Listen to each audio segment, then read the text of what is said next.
Sasa mimi vile alirudi kwa boma alinichapa kukiwa usiku wakati wa curfew. Akanivunja huu mguu. Ingekuwa si vile nimevalia trosa, ukiangalia hii magoti na hii magoti hii imefura. Akaita ya askari mwingine akamwambia kuja tukabebe tukaweke kwa gari. Wakanibeba wakanirusha kwa gari. Bila sasa walikuwa wananirusha kwa gari, askari wakayole ako kando. Akamwambia wacha kumtoa nguo. Unaona mimi hakuna kitu walinipatia. Wakachoma nguo. Boma wamenifukuza. Tuko na nyumba wanakula rent. Nikienda kotini hakuna haki. On today's episode of My Story, we listen to a sad story of one Lilian Kawera about the hardship she went through in her marriage that left her in a traumatizing situation. Imagine coming from being a millionaire with a mansion and cars to being a homeless beggar. My name is Njeri Masi and this is a story of Lilian Kawera. Habari yako mami? Nzuri sana. Uko salama? Niko salama. Karibu sana hapa tuko. Na kwanza ukiangalia ile kamera, nataka ujitambulishe kwa mtu ambaye anakutazama hapa kwa mara ya kwanza. Kwa majina yangu naitwa Lilian Kawera. Mimi nimezaliwa Meru. Embu Central. Lakini sasa mimi ni mkaaji wa Utawala, Miang'o, Embakasi, Nairobi. Mimi nilikuja kwenu kuwatafuta kwa sababu ya shinda zangu. Masaibu ya ndoa yenye nimepitia. Nimepitia hiyo shinda ya ndoa sasa miaka 4. Mimi nimeoleka kwa miaka 11 since 2012 mpaka 2021. Na mimi ni mama wa watoto 3. Niko na mtoto wa miaka 11, niko na mtoto wa miaka 6 na niko na mtoto wa miaka 4. Mimi nimeoleka Kinango. Mimi sijaolewa na tribe yangu, nimeoleka na Mkikuyu wa Kinango. So mimi wakati nilitoka kwetu nilikuja Nairobi kujitafutia. Nilikuja kwanza nikafanya kazi ya nyumba. Juu nilikuwa mgeni. Ilikuwa 2010. Na tukajuana na bwana yangu 2011. Na nikaenda kwake 2012. Kwa sababu first mboni wangu ni wa 2013. John ni wa 2013 tarehe 2 mwezi wa 3. Na mimi tukioana na bwana yangu tulikuwa tumekomboa karibu na Mukuru kwa Njenga. Na tukioana na bwana yangu hatukuwa na kitu. Wakati tulioana kila mtu alikuwa anafanya, yeye alikuwa ameajiriwa na kampuni, but mimi nilikuwa nafanya tu biashara. Nilikuwa nimeweka duka ya cosmetics pale karibu na yeye. So sisi tulifanya kazi sisi wote pamoja na tukanunua ploti na tukajenga. Tukanunua ploti Utawala, Miang'o. Na tukajenga nyumba yetu. Tukajenga nyumba ya over 5 million. A mansionette.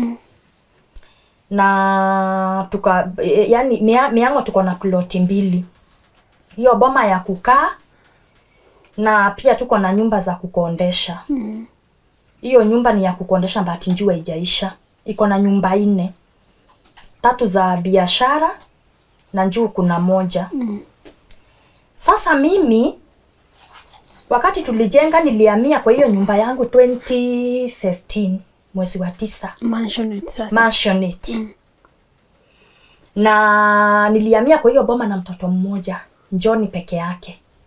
Lakini Oscar nilimzalia hapo 2017. Na pia Steve nimemzalia hapo 2019. Kwa hivyo nikiingia kwa hiyo boma niliingia na mtoto mmoja. But hao wawili nimewazalia hapo. John nilimzalia nyumba za rento kwenye nilikuwa nakaa. Then Steve na Oscar nimewazalia hapo. Sasa mimi sikuwa nateswa mtoto wa kwanza na wa pili. Shinda za hiyo boma zilianza 2019. Baba John, yani bwana yangu, ni mlevi. Ni mtu wa pombe. Na hata kama alikuwa anakunywa pombe sisi hakuwa anatupiga. Hapana. Lakini 2019 alinipiga sana. Alikuwa anakuja kwa nyumba, sisi hatukuwa tunakaa na amani kwa hiyo nyumba. Alikuwa anakuja, akipata nimepika chakula, akiingia kitchen apate tu nimepika chakula. Alikuwa anashika hiyo chakula, anaimwaga yote kwa sinki. Kama ni chai nimepika na uji, anachukua chai, anachanganya na uji. Kama nimepika mchele kando, anachukua, anachanganya, sasa anamwaga hiyo chakula yote kwa sinki. Anaenda kama nimefunga nyumba, anachukua funguo. Anaenda kwa geti, anaenda anafungua geti. Na saa hiyo ni saa 8 ya usiku. Anafungua geti na anafungua milango yote. Anapanda kwa nyumba. Anakuja, akipata mimi nimelala na watoto, ananiamsha. Nikikataa kuamka ama akiniita mara 2, anaenda anachota maji baridi, anatumwagia na watoto kwa vitanda usiku. Watoto inabidi sasa wanaamka, wanaanza kulia. Tunakaa chini, anaanza vita, anaanza kunipiga. Anaacha kama amenichapa, anatoroka, anaenda. Sasa mimi nashindwa, namuuliza kwani unarudi kwa mbao usiku? Anafungua geti, anatoka, anaenda. Before nikiwa na mimba ya Steve, alinitesa sana. 2019 niliteswa sana.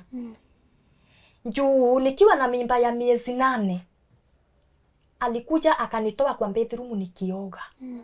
Mimba iko huku miezi 8, ilikuwa mimba ya miezi 8 na wiki 3.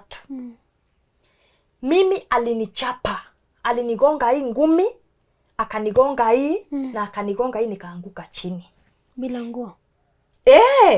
Ilibindi sasa nitembee na magoti. Nikatembea na magoti, kuna kiti ilikuwa hapo kando, nikanjishikilia. Nikawekelea miguu juu ya kiti na nikalala hivi. Sasa Oscar na Steve wamefuatana, wameachana na miaka 2. Sasa huyu Oscar alikuwa ananishika nguo huku.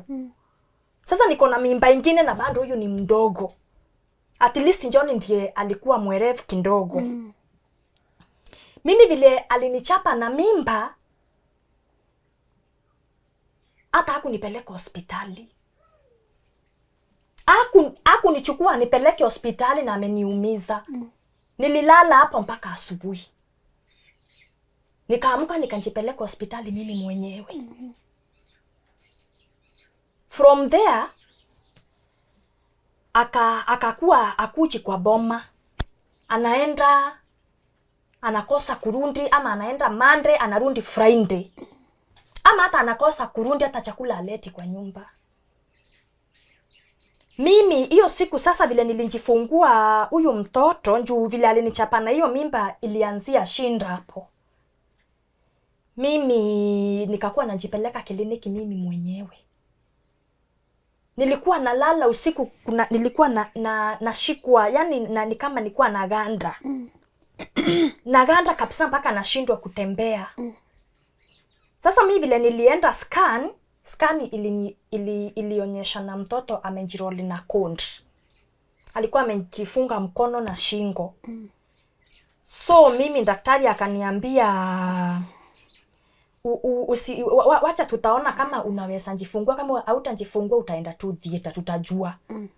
Sasa mimi wakati nilienda maternity kunjifungua, nilileva 12 hours.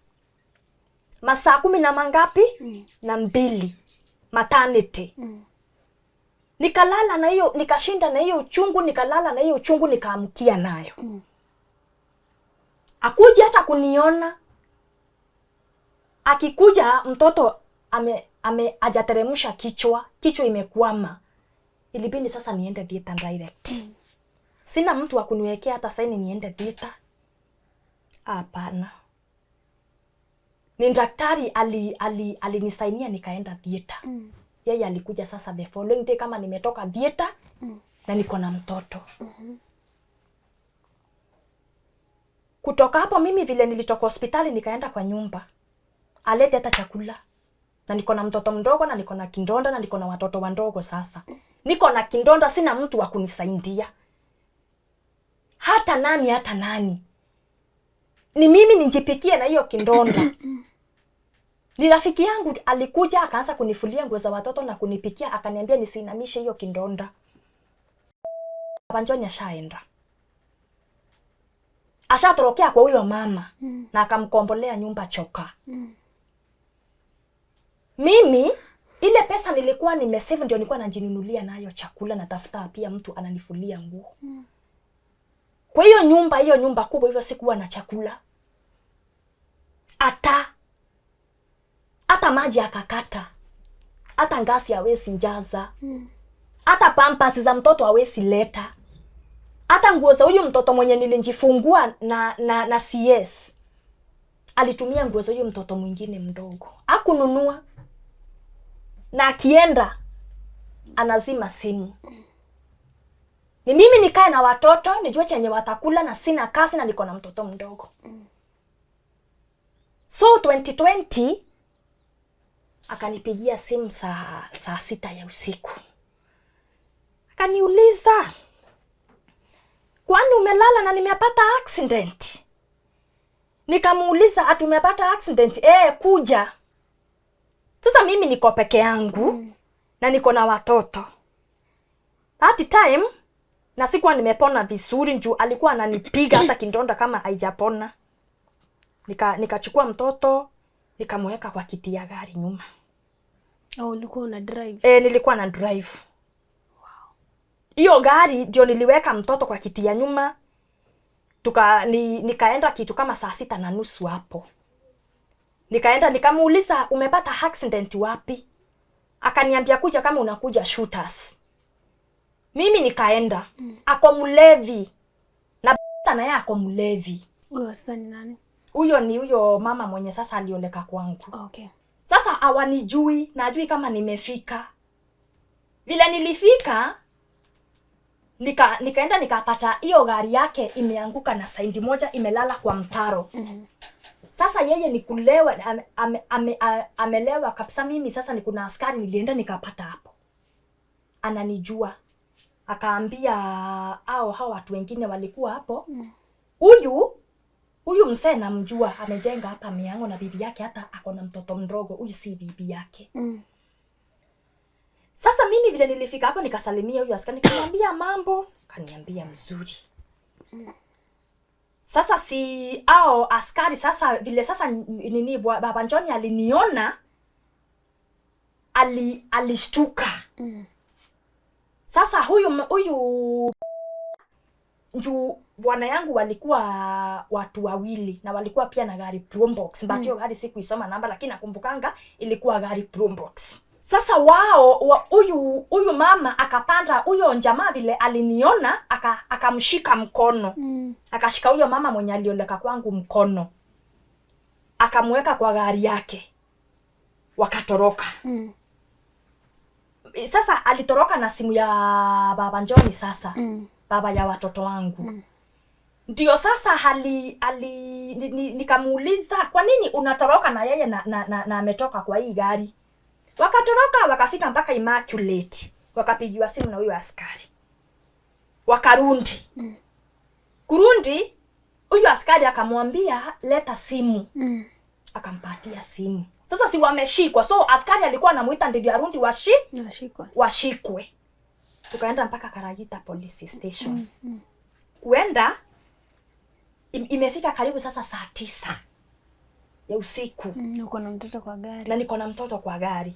Na hata askari wenye kumshika ni kama walikuwa patrol. Ni kama walikuwa waembakasi, walikuwa wametoka patrol side za Bika. Sio waliniambia ni waembakasi.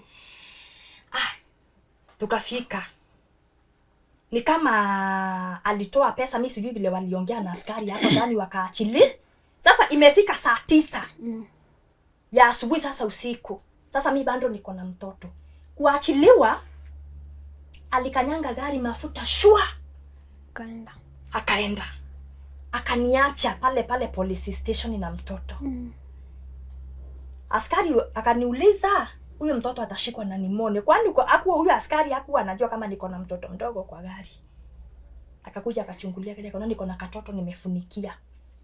Wakanisindikisha nikaenda kwa boma.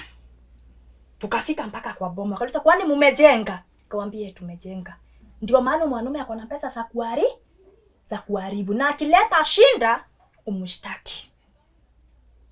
Sasa mimi unajua sasa wao washatoroka. Na mimi sasa nimebaki polisi, sasa askari amenisindikisha, nimerudi kwa boma sasa nikalala. Niko na chai ya kupea mtoto asubuhi aende shule. Niko na chakula. Stima iko. Kuna maji. Na amesima simu. Nikaambia neighbor. Nikaenda kwa mama jirani hapa walikuwa wanasoma na mtoto wangu. Nikamwambia, hebu nisaidia na chai njoni ya kunywa aende shule. Akaniambia, kwani baba njoni hakukuja? Nikamwambia nilikuelezea siku hizi hakuja. Akaambia bwana yake siongee na huyu mtu na bibi yako na mtoto mdogo. Bila aliletea njoni chai, bwana yake akamwambia ende uone kama ako na chakula. Akikuja kwa nyumba mimi nakula ugali. Na ninanyonyesha mtoto. Mama Kevin akakuwa anachukua chakula ya njoni sasa. Akakuwa sasa anapea watoto wake chakula na anapea mpaka watoto wangu. Kwa hivyo mnalishwa na neighbor. Tunalishwa na neighbor sasa. So vile alikuja tukateta, tukaanza kubishana. Aliacha kama amenichapa. Na unajua sasa niko na mtoto mdogo na sipati hata chakula hata ya kunisaidia. Una nguvu. Sina nguvu na watoto sasa wote ni wandogo. Hata pampers ya kuwafunga hakuna. Na hiyo boma haina maji. The same neighbor ni yeye alikuwa ananipea maji. Unaona? Sasa mimi vile alirudi kwa boma alinichapa kukiwa usiku wakati wa curfew. Nakumbuka wakati wa curfew 2020. Hey. Huo wakati wa curfew ndio alinichapa akanivunja huu mguu. Ingekuwa si vile nimevalia trosa, ukiangalia hii magoti na hii magoti hii imefura. Niko na x-ray, so hiyo picha nilipigwa, niliambiwa hii mguu inafaa iende hospitali, ndio sikuwa na pesa ya kwenda hospitali, so ilipona tu kienyeji. Hata kuna wakati saa ile kuna baridi sana, hii mguu inaniumanga sana. Ama nitembee distance kubwa, mguu inaniuma, imefura. Mimi nikakaa kwa boma 2020 yote na watoto. Na mguu umefura.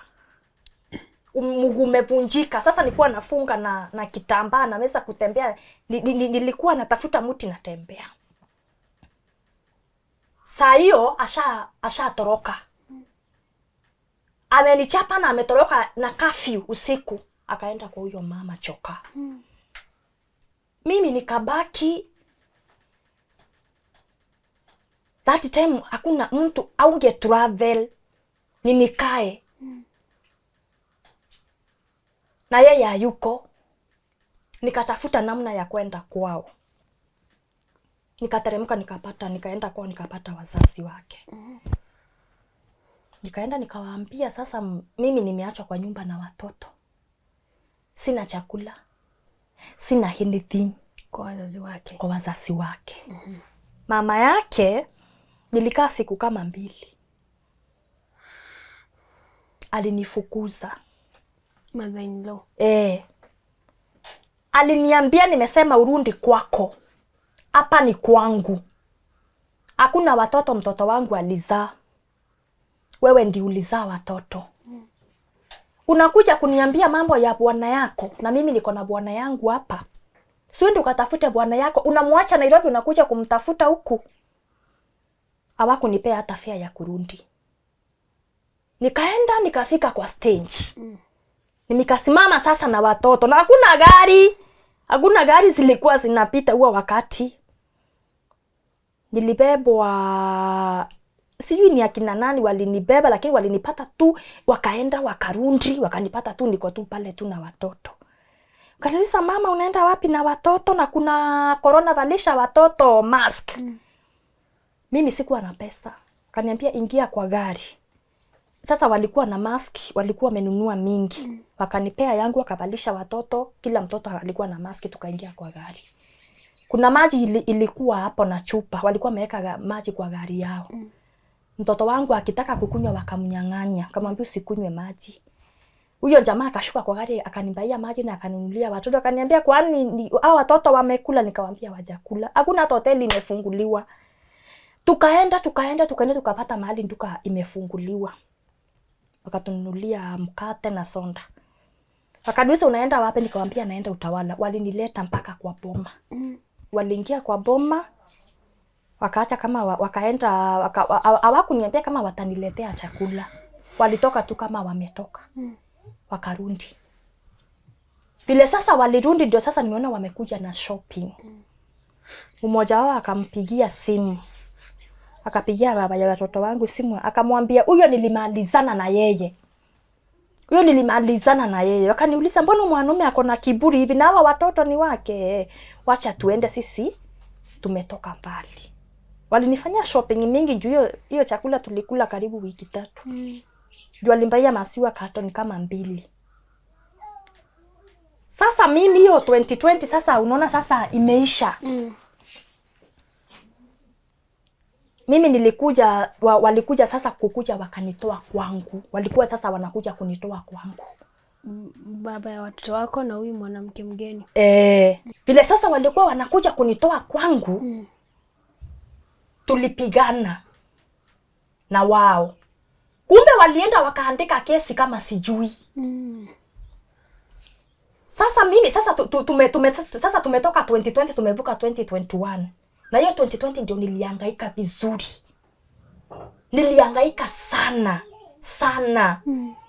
Sana kabisa nilihangaika. 2021 akaniambia huyo mama akaniambia hiyo nyumba utatoka. Utatoka hata ukiwa maiti na utatoka. Mimi sasa unajua sasa wanakuja mpaka kwa geti kunitoa kwa boma. Na wanakuja na askari mmoja. Lakini askari hakuwa wameangwa, alikuwa wakaraita mbati alienda transfer. Walikuwa wanakuja sasa mimi naenda nachungulia hapo nje ya geti na waona narundi.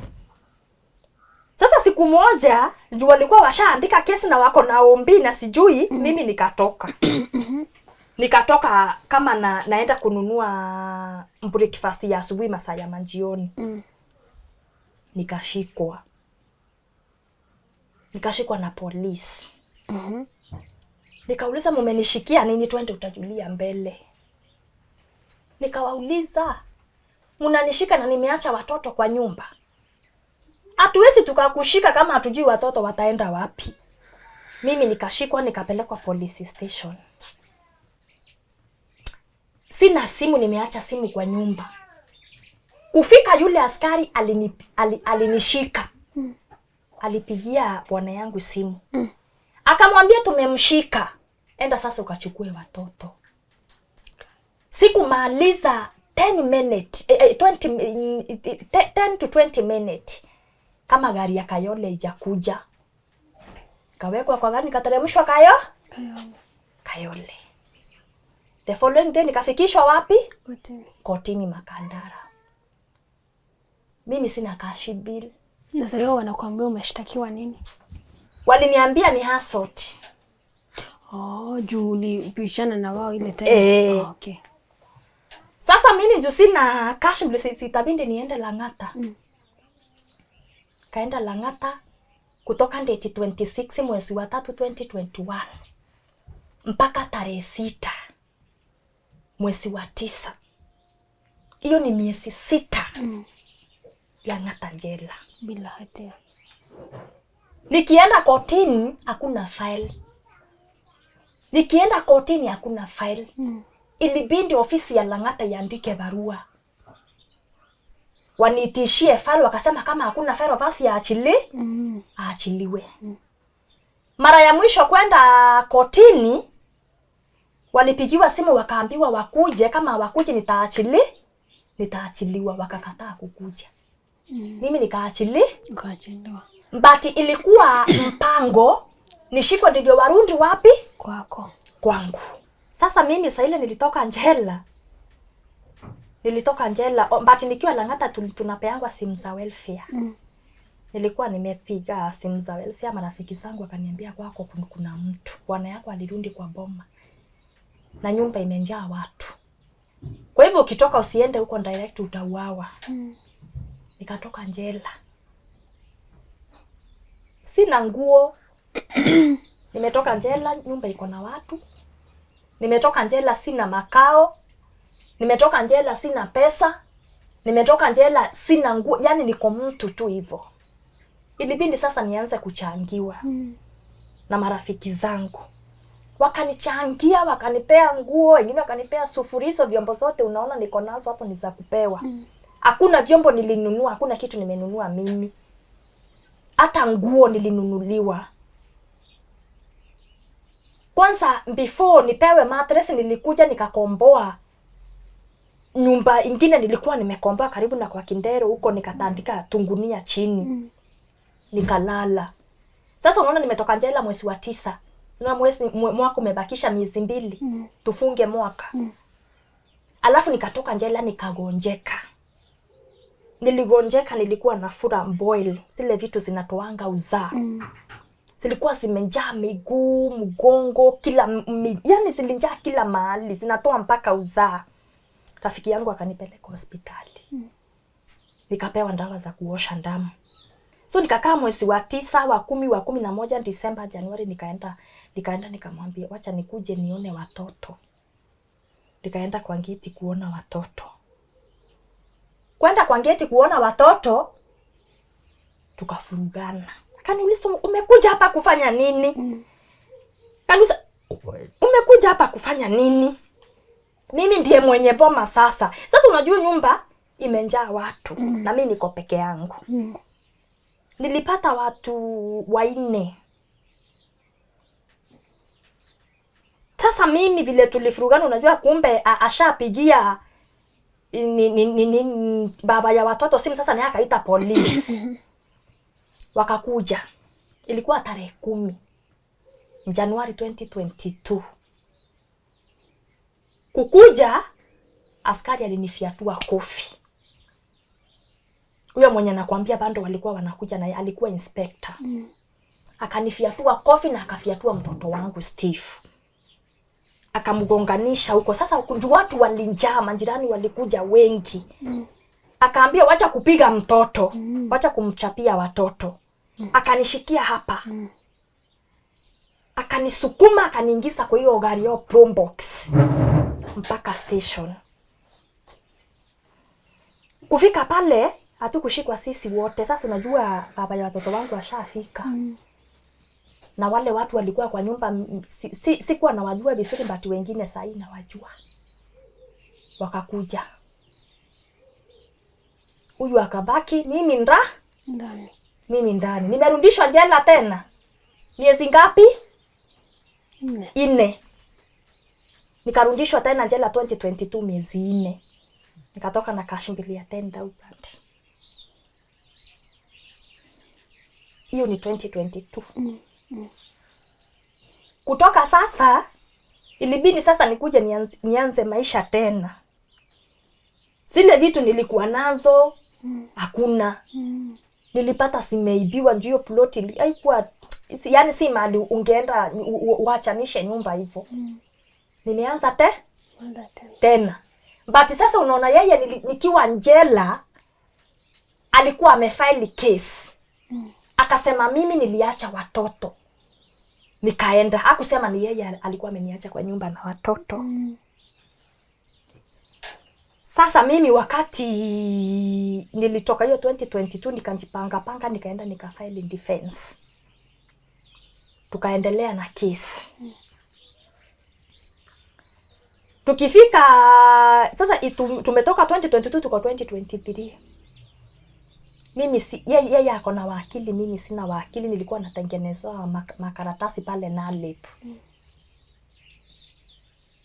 So unajua mimi tukikaribia siku ya kwenda kotini, wao wakili wake anapeana excuse. Anasema, anaambia magistrate leo, yuaona leo client wangu ako out of Nairobi. hiyo kesi inaahirishwa hiyo siku. Ile ndeti tumepewa anakosa tena kurudi. Ikafika mahali magistrate akamwambia hiyo siku mkuje kotini, ama msipokuja kotini kesi itaendelea. Wakapewa muda kama wa miezi 2. Kutoka mwezi wa 7 tukaambia kutoka mwezi wa 6 tukaambia turudi kotini 24th August 2023. Alihakikisha huo wakati niko ndani. Ukashikwa tena. Nikashikwa tena. Unajua anafanyanga hivi, anaendanga anaandika kesi. Then kesi hata sijafanya na anaandikanga sana sana assault. Unajua assault ukweli nitambie nimepigana juu pale kunaweza tokea vita juu ile boma ni yangu. Sasa mimi nikipatikana mahali, unajua askari kuna wakati wanapiganga patrol, wanapigania simu, mimi nakuja na nashikwa. Ndivyo siku inapita na kuwa niko ndani. Hiyo 2023 nikatoka jela, nikatoka na cash bill ya 5,000. Tukaambia mtoto ataenda, tukaambia turudi kotini 17th mwezi wa 11. Vile tulirudi kotini mwezi wa 11 ndio siku mtoto alikuwa amekuja kufanyiwa interview. Mimi mtoto wangu aliniona akaanza kulia. Huyo mkubwa. Akaniuliza, mama ulienda wapi? Nikamwambia nitakuja. Akaniambia, mama kuna watu walikuja kwetu. Na sasa ananiambia hapo baba yake ako hapo. Sasa unajua sasa mimi nikiwa kotini ndani nilikuwa naona kuna mambo inaendelea. Ndio askari walikuwa wanakuja, kuna askari alikuwa anakuja ananiita nikiwa nimekaa ndani ya koti. Ananiuliza, failo yako imeitwa? Namwambia bando. Akaniambia hata kama imeitwa tutaambia magistrate aiweke kando kuja. Mimi wakanipeleka room nyingine ilikuwa huko mbele. Tukakaa na wao hapo. Kutoka ndio sasa mimi nilitoka nikapata mtoto amemaliza kufanyiwa interview. Ni askari alikuja akaniita. Nikaona hapa kuna kitu haiendi vizuri. Sasa unaona vile njoo walikuwa na wakili wake kotini, anaona mtoto wangu ameanza kuniuliza maneno na analia. Hapo sasa ndipo huyo wakili wake alimwambia wacha niongee na magistrate. Akaingia akaenda kaongea na magistrate. Wakatoka magistrate akaniambia kujeni 30th for judgment. Hiyo judgment siku kanyanga. Hiyo date 17 mwezi wa 11 2023. Ndio sasa nilikujua na askari 3. Na hapo ndipo sasa nimeona nitauawa. Juu askari walinishika 3 na wakuwa wameango wote. Walibandilishana. 2 wameango, moja mwenye najua na mwingine mgeni na mmoja wa Kayole. Sasa mimi vile nilikuwa sasa nimetoka, nikatoka geti ya Milimani. Nikashikwa na askari mara moja. Akaniuliza, kwani unaenda? Nikamuuliza ni nini nimefanya? Twende utajulia mbele. Sasa vile tulibishana nikamfuruta, nikamwambia wacha niingie niambie magistrate, wakanifuruta sasa wote. Sasa askari wa Kayole alikuwa amesimama kama pale. But sikuwa najua kama ni wa Kayole. Mimi nilijulia vile nilifika Kayole police station nikajua ni wa Kayole. Na ni mmoja tu ameango ndio nilijua, so huyo mwingine nikakuja kujua ni wameango pati ni mgeni. Sasa mimi vile tulibishana sana akaniweka pingu. Wakanifunga na pingu. Akanibeba kama mzigo. Sasa njoo hakuweza kunibeba anirusha kwa gari, alinishika akanirusha mbele hivyo. Sasa nikaanguka. Nikagongwa na nyuma hivi na gari. Akaniinua tena akamwambia kuja. Sasa akaita askari mwingine akamwambia kuja tukabebe tukaweke kwa gari. Wakanibeba wakanirusha kwa gari. Bila sasa walikuwa wananirusha kwa gari, askari wa Kayole ako kando. Akamwambia wacha kumtoa nguo. Nguo yako inainuka. Nguo sasa inainuka. Sasa unajua sasa niko na pingu. Simu imeanguka, ile kibeti nilikuwa nimebeba imeanguka, nilikuwa na ngiri 18. Silikuwa ngiri 18. Mimi nikaingizwa kwa gari kapigwa mafuta. Tukaenda. Kufika vile tulikuwa tunashika barabara, kumbe Jesse huyo baba ya watoto wangu wamesimama mahali kama pale. Niliwaona wanaangalia nimeshikwa sasa. Sasa kukanyesha. Nikateremshwa Kayole police station. Nikafika. Pingu bado siko kwa mikono. Tukiwa kwa gari nawaambia simu nipe pesa zangu. Askari wa Kayole akaniambia utapewa pesa zako Kawira. Kufika Kayole ile 100 nilikunywa chai pale milimani. Hiyo ndio pesa niliandikishiwa Kayole 100. Ngiri 18 hata mwenye kusichukua sikumuona. Askari mwenye kuniweka pingu ni alikuja akanitoa nini? Pingu. Nikawekwa Kayole. Nikapigia watu wa Njenda simu. Nikapigia watu wa Haipoa. Nikamwambia nimeshikwa tena. Sikuwa na nguo za baridi. Nilikuwa na hiyo dress na kasweta, kalight. Kayole hata mattress hakuna. Nililala kwa floor kama hii. Friday, Saturday, Sunday. Nikawaambia simu menishika. By Monday unafaa kunifikisha kotini. Ndio the same 23 kuna wakati walinishika. Waliniweka Kayole police station wiki moja bila kunifikisha kotini. Na hata nikipigia Aipoa niwaambie nimewekwa Kayole police station wiki moja, hawawezi shughulika. Na si ati Aipoa hawajui, they know. Na wapigianga simu hata nikiwa jela. Ukishikwa weekend Friday unafaa kufikishwa kotini Monday. Ukishikwa asubuhi kama saa 6 haijafika unafaa kufikishwa kotini. Na ufai kumaliza 24 hours ukiwa kwa cell. Mimi nilikuwa nakaa wiki moja.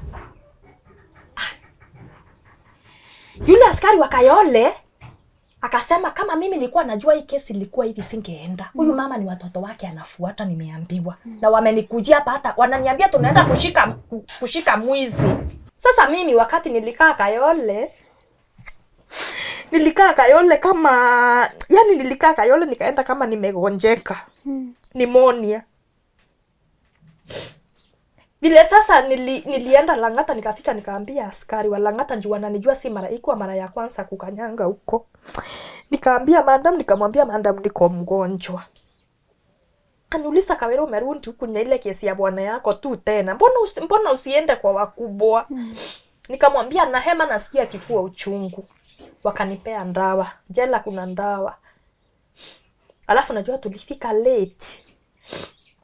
Tukaitishiwa ile chakula yenye ilikuwa imebaki tukakula. Hapo sasa nimekaa jela nikapindua mwaka nikiwa jela mwaka wa 2024 nilipindua nikiwa jela. Nikakaa jela miezi 3 tena. Kutoka nilipata washapewa full custody ya watoto. Na mimi nikaambiwa niende counseling miezi 6. Juu unaweza sikia akisema mimi ni mwenda wazimu. Anaambia hivyo watu. Hata kotini alikuwa amesema mimi ni mwenda wazimu. Mimi sina akili mzuri na hana evidence yoyote. Na koti hawakukupeleka upimwe.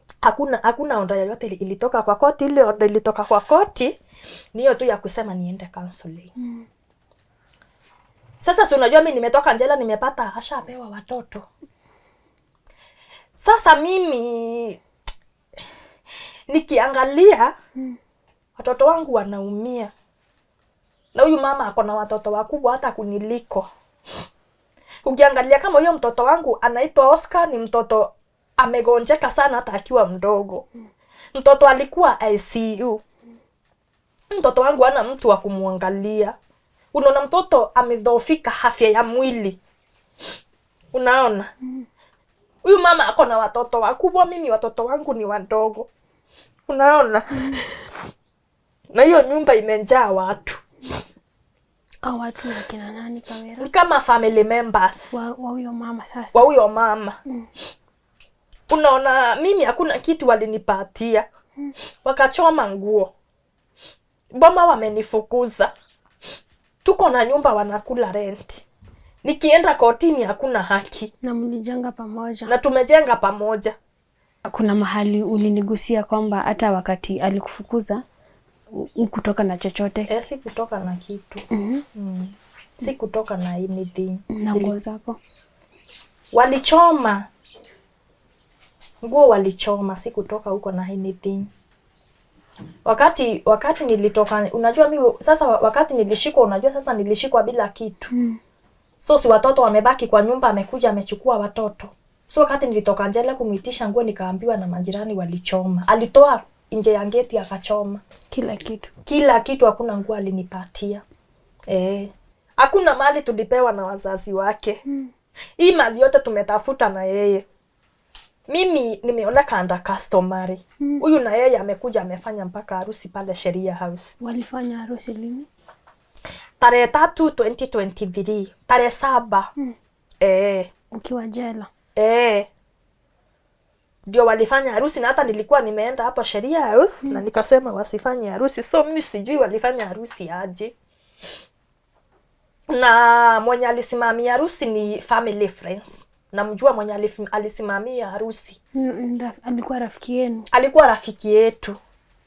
Na alikuwa anajua niko na watoto na niko na boma. Na ningependa hata serikali iulize huyo mtu kwa nini alisimamia harusi. Na ni kwa nini alifanya hivyo. Na alikuwa anajua mimi ndiye mwenye hiyo boma na niko na watoto. Njua alikuwa anasimamia hii harusi kwa nini. Unaona? Sasa mimi sasa hivi vile mnaniona hivyo, nafanyanga kazi ya kufua. Nikikosa kibarua ya kufua ni marafiki zangu watanipea chakula. Hii nyumba unaona nalipanga 2,000 kwa mwezi. Naweza shindwa kulipa hii nyumba. 2,000. Juu kama nikitoka asubuhi nikwe sijaitwa kazi ya kufua, nitatoa pesa wapi? Hakuna. Ukiangalia hiyo nyumba nimetoka na hapa, unaona ni different. Na unaona ukiangalia hapa hata maji hakuna. Yaani nabeba maji na mgongo natoa huko chini. Na maji mtungi moja ni 20 bob. Na mguu. Alafu hiyo kazi ya kufua nafua nikifua na umangwa na hiyo. Unaona hapo kwenye nilikatwa nikifanywa CS. Bado kuna umanga. Nikiinama sana. Na umangwa sana. Watoto wangu walikuwa from the higher school. Watoto wangu walipelekwa shule ya chini. Na ni mzazi ako na uwezo wa kusomesha watoto. Unaona mpaka mtoto wangu ako na talent. Lakini imepotelea tu hivyo. Ile ya karate na nini? Na ni mtoto mwerevu lakini masomo yake iko chini. Nikienda shule nikiuliza teacher namwambia nionyeshe result za John alifanya mtihani wa grade 6. Nione vile mtoto wangu amefanya hakunionyesha. Aliniambia enda ukaulize baba yake. Hakuna kitu alinionyesha. Na sipendi kwenda hiyo shule sana kwa sababu nikionekana nitaitiwa polisi. So wakati tulikuwa tunaendelea na hiyo kesi kotini hiyo before kama hajapewa watoto, kuna order ilikuwa imetoka ya koti ni access watoto. Siku moja nikaenda kuona watoto. Wakanipata, huyo mama akanipita nikiwa nimekaa kwa barabara nikingoja watoto waanze kutoka shule niwaone. Akaita rafiki yake. Wakanipiga wakanitoa hii meno. Mimi tukaenda sasa vile nilipigwa nikatolewa meno na tukashtaki sisi wawili. Mimi nilishikwa nikawekwa ndani, yeye akabaki. Hii meno si kung'oka imeng'oka, ni kutolewa nilitolewa. Na niko na umbi na niko na P3. Nikaenda nikawashtaki. Askari mwenye alikuwa na case ni huyo mwenye alinikujia Milimani. Wakati nilienda pale region, kuna askari nilipata hapo. Akaamua kufuata hiyo kesi. Akasema hiyo kesi iende kwa DPP Makandara. Mpaka saa hii kutoka last year 2024 April fari iko kwa DPP Makandara. Haijatoka. Nikienda hapo wanasema file haijakuja, haijafikiwa. Na meno yangu haiko. Na mtu mwenye kuning'oa meno bado ana survive na hajashikwa. Sasa mimi ile ombi tu ningeomba. Kwa sababu mimi sina uwezo wa kipesa. Sina hata uwezo wa kulipa wakili. Mimi ni serikali ijue vile nitapewa watoto wangu. Na pia niachiwe nyumba yangu. Na piso nyumba za kukondesha serikali ijue vile nitapewa sisimamie watoto. Kama aliamua kuoa bibi mimi sijamkataza. Kwa sababu hata katiba inamkubali. Lakini sio kusema mimi nitolewe kwangu. Bibi mwingine aletwe. Hapana. No, kuna mahali ulimention kwamba ulimsaidia kujenga na pesa yako ya. Nilikuwa natoa chama zile za wamama za Men Ground. Tunatoa kama tuko watu 20. Hizo ni 20,000. Sana sana hiyo chama nilikuwa natoa ndi tulikuwa tunakula 60,000. Nikipata hiyo 60,000 kama wakati tulikuwa tunajenga hiyo nyumba ya kukondesha mimi nilikuwa na hapo tulikuwa tunachukua simiti. Sana sana tulikuwa tunachukua simiti na mchanga. Na peana hizo pesa kwa sababu huyo mama bando mwenye alikuwa nitumwagia material za kujenga ni yeye alikuwa anatupatia, ni yeye bando alikuwa amesimamia hiyo chama. Sasa nilikuwa namwambia asinipe hiyo pesa, sinasimama anatupatia material. Sasa mimi sikuwa najua mambo itakuja kufika hapo. Hapana. Sasa kama sasa ni miaka 4 mimi sijawiona watoto wangu. Na mko tu area moja. Na tuko area moja. Kama ni John ananikumbuka au wengine hawanikumbuki mpaka saa hii. Na hakuna haki imetendeka. John yako miaka 11. Oscar ako miaka 6 na Steve ako miaka 4. Na kwa mtu ambaye anatazama anaweza shindwa kwa nini Kawira asirudi kwao? Sitarudi kwetu kwa sababu sina wazazi. Na hata kama ningekuwa na wazazi ni kwenda kusumbua wazazi. Na pia hata kama ni watu wa familia kuna mahali inafikanga unaona hiyo mambo itaki watu wa familia nataka serikali. Nzito. Juu inaweza kuwa kwetu hatuna uwezo na kwa wako na uwezo. So hapo unaona side moja iko na uzito na ingine haina uzito. So ni serikali tu. Ama pia mtu mwenye anaweza kuwa ni lawyer na anajua venye anaweza kusaidia pia. Anaweza come through for you, si ndio? Pole sana mami. Mimi hata nimeshtuka sana kusikia uko 32. Umepitia mambo mingi sana ukiwa msichana mdogo. Na you don't deserve it. Hakuna mtu anastahili kufanywa hivyo na ametia bidii yake. Mzito. Sasa pengine ukiangalia ile kamera unaweza najua kuna mtu anaangalia na anajua namna ya venye unaweza saidika au maybe upate watoto wako, upate nyumba yako pia na hizo nyumba za kukondisha na pia haki yoyote ambayo unaweza taka kupata pia matibabu.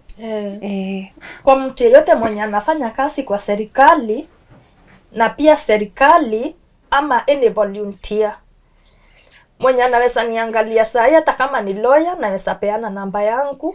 Namba yangu ni 0729 477 805. 0729 477 805. Na ombi langu lile kubwa kwa mwenye atapata namba yangu ni nipate watoto na nyumba yangu na zile mali tumetafuta pamoja. Serikali ikate katikati nibebe niweze kuangalia majukumu ya watoto wangu.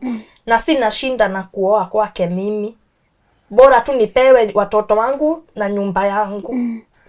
Ulikuwa umemention tukiwa off camera ati ulikuwa umefungisha nyumba kuuzwa na unaambiwa inataka kuuzwa. Nilifungisha nyumba na nilifungisha nyumba pale Adi House. Na hiyo nyumba iko na caution. Ni mimi niliweka caveat na najua title number ndio maana nilifungisha na nilikuwa na photocopy.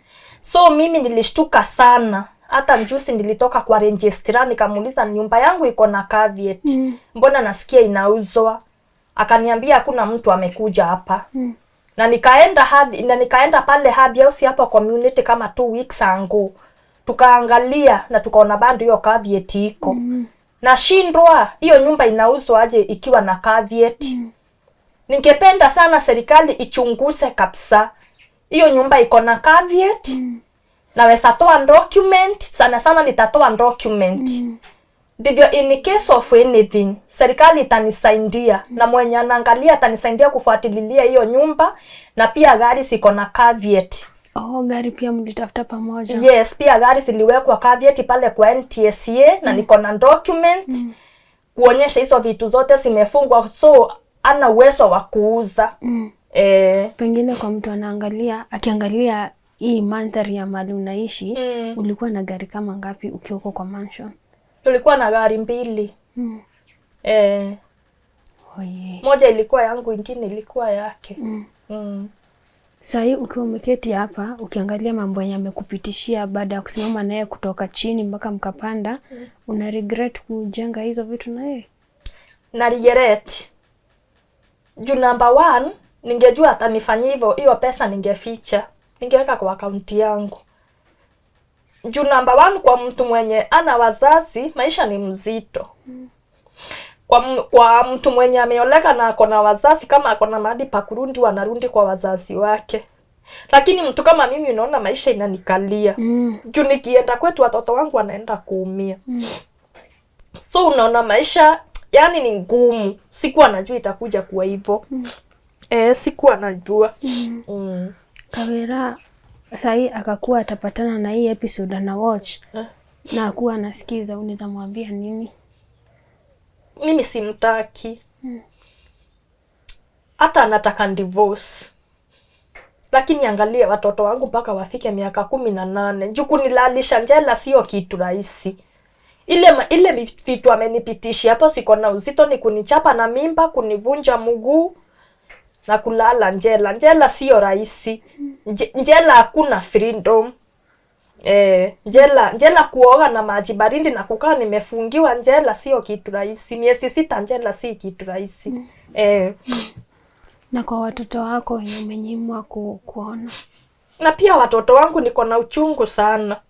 Njoo watoto wangu, in fact mimi sinanga usingizi. Mimi hata unite saa 9 nitaitika. Na hata ukiniita saa ngapi nitaitika, njoo sinanga usingizi na sinanga amani. Hata chakula unaweza stukia sikuli. Njoo hata nikikula na bado nafikiria wale watoto. Future ya watoto wangu ni ya muhimu sana. Nikiona masomo ya watoto wangu inaenda chini, nasikia uchungu. Na kuna vitu siko pale sinafaa kusimamia watoto. Lakini hizo vitu tumetafuta sinasaidia watu wengine. Tena sinasaidia mtu amekuja na watoto. Na hajachoka kutafuta. Na umemesha na hata kimiaka ni mkubwa kushinda bwana yako. Huyo mama ni mkubwa kumuliko. Hata mimi ameniacha na miaka mingi. Mama kona watoto wa secondary. Si mama tuko intimate. Na yeye mwenye ameharibu ndoa yako na anafanya upitie hii mambo, akakuwa anatazama, unaweza mwambia nini? Mimi sina haja na yeye. Kama ni bwana alikuwa anataka atafute, amepata. Lakini mali sitamuachia na watoto wangu, na mali sitamuachia.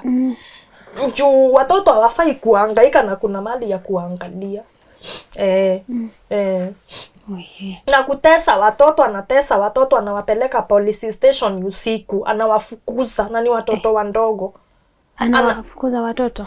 Anapeleka watoto police station usiku. Hata niko na statement na iliandikwa na huyu askari. Na akasema ako tayari kwenda kutoa ushahidi kotini. Aliniambia watoto hata hawakuwa na nguo za baridi. Na kisa na maana mbona anawapeleka kwa polisi? Alisema kama ni watoto wangu wanafanya tubishane na yeye, anaweza warusha akaweka kwa gari saa 8 usiku akawapeleka police station kuja niwachukue huko. Na mimi sasa wanapeleka huko niko jela. Na wanafaa kwenda shule the following day. Askari akaniambia John anafaa kwenda counseling. Aliona ako mentally affected. Kwa sababu kwanza yeye anaelewa sasa.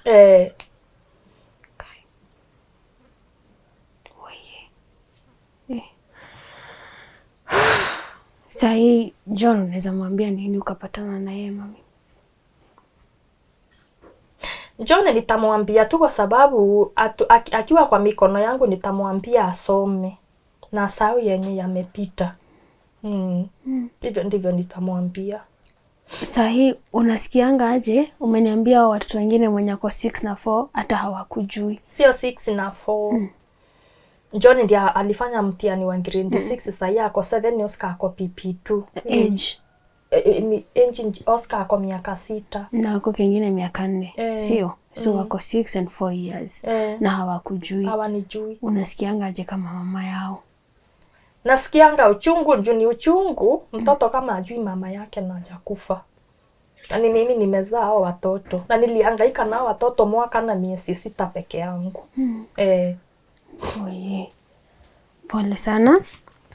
Na kutoka kwetu sisi tuko tunatumaini kwamba mwenye anatazama na ako na uwezo wa kukusaidia in any way ataguswa mahali na come through for you. Na pia finally maybe tutakuja sasa kukava hiyo story ukiwa umerudi kwa boma yako na watoto wako. Na pia ni vibaya sana kukua kwamba kuna binadamu ambao wamekosa utu kiasi hicho kwamba unachukia mama ya mtu, unachukia hadi watoto. Watoto hawadeserve kupitia vitu kama hizo zenye hawaelewi hata sasa, si ndio? Na asante pia kwa kututrust, ukakutukubalisha tukuja hapa kwako tukava hii story. Tuna hope ita come out from the best. Okay. Kabla tujafunga kuna kitu kingine unasikia yenye tungesema yenye tujasema? Hizo dhuluma za polisi. Naweza tugusia hayo pia. So dhuluma za polisi zimekuwa mingi sana kwangu. Na wananidhulumu, ningependa IPOA wa take action. Watake kujua ni nini inaendelea kwa hao polisi wananishika wa Miang'o. Hata wanaweza kuja Miang'o wajue ni nini inaendelea, wajue nani mwenye haki na ni nani mdhulumiwa. Kwa sababu hata kuna hiyo shamba, hiyo ploti yetu ingine niko na barua na sinafaa kusainiwa na chief. Niko naso hapa, chief anafaa kusaini akae na yake na ingine ipewe baba ya watoto wangu na mimi nikae na ingine na ingine ikae kwa ofisi. Sasa kwa chief naogopa kupeleka. Hiyo kwa chief bando hiyo ndio police station iko. Nikienda hapa wananishika. Hata nimeenda kwa chief akanifukuza kwa ofisi. Ananifukuza kwa ofisi kabisa na niambia toka uende. Na ananiuliza uko na shares ngapi hapo? Enda utafute mwanaume mwingine akuoe. So inakuwa hakuna mahali naenda hapo nipate haki.